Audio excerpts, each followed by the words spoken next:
Vodka ဤတမိုင်းကြောင်း History of Vodka Vodka ဆိုတာရုရှားနဲ့ပိုလန်တို့မှအငင်းပွားဖွယ်မူလအစရှိပြီးအရက်တစ်မျိုးဖြစ်ပါတယ်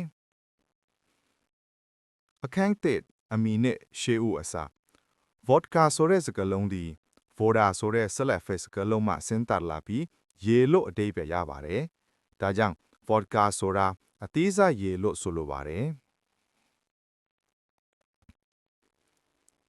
အခန်းနဲ့ဆေးဖက်ဝင်အရက်မှာတောက်စရာအရက်တို့စတင်တီထွင်စဉ်က Vodka ဟာဆေးဖက်ဝင်အဖြစ်ချက်လို့ခဲ့ကြတာဖြစ်ပါတယ်အနာရယ်ပလိယောဂတို့အတွက်အသုံးပြုခဲ့ကြပါတယ်အခန်းသုံးနိုင်ငံတော်ကကြီးစိုးခြင်းရုရှားဘုရင်အာဏာရှင် Ivan the Terrible လက်ထက်မှာ Vodka အယောင်ကိုနိုင်ငံတော်ကလက်ဝါးကြီးအုပ် State Monopoly လုပ်ခဲ့ပါတယ်ဒါဟာနိုင်ငံတော်အတွက်အများဆုံးလုပ်ငန်းတစ်ခုဖြစ်လာခဲ့ပါတယ်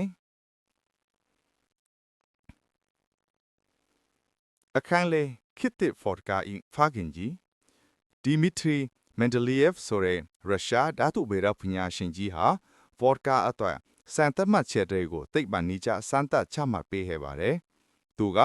အရက်ဤ40% 40% alcohol by volume ထစ်ကြောင်းတင်ပြခဲ့ပါတယ်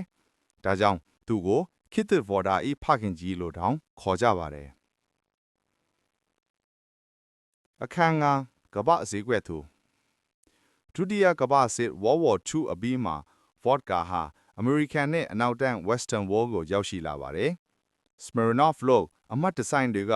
cocktail ပြုလုပ်ရန်အကောင်းဆုံးဆိုပြီးကြော်ညာတွေလုပ်ခဲ့ကြပါတယ်။ Moscow Mule လို့ cocktail တွေကျေးဇူးကြောင့် Vodka ဟာကမ္ဘာကျော်တောက်စရာတစ်ခုဖြစ်လာခဲ့ပါတယ်။ Distillation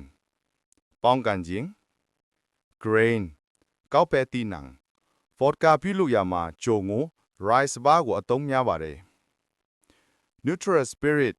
အနံ့အရသာမပါသောအရက်ပြင် Flavored vodka အနံ့အရသာခတ်ထားသော vodka short အနေနဲ့ vodka ကြီးပဲတီးတန့်တောက်သုံးတဲ့ပုံစံမျိုးနဲ့လည်းတောက်သုံးကြပါတယ်ဒီလိုနည်းနဲ့ vodka ဤတမိုင်းကြောင်းဟာဆေးဖက်ဝင်အရာကနေကမ္ဘာဈေးကွက်ထဲကလူကြိုက်အများဆုံးအရက်တင်မျိုးအထိပြောင်းလဲလာခဲ့ပါတယ်